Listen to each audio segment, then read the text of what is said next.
Bonjour, je suis David Wilgenbus, le directeur de l'Office for Climate Education.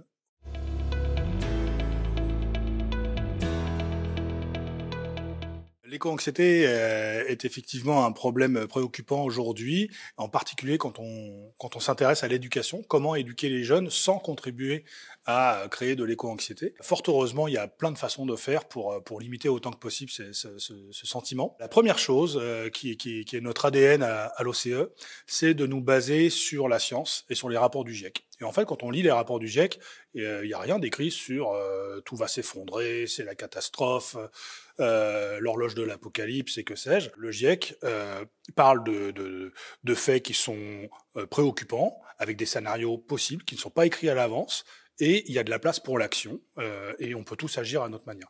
Donc ça, c'est le premier message. La deuxième chose,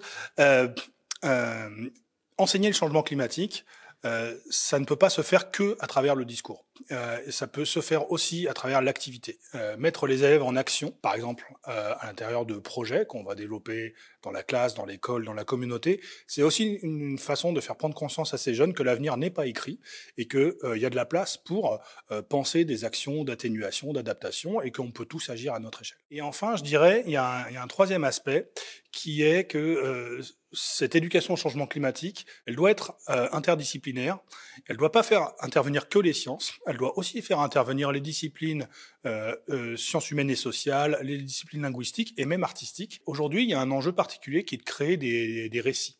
Et créer des récits qui soient des récits désirables, dans lesquels les jeunes puissent se projeter, imaginer un avenir positif. Et ça, c'est un enjeu important.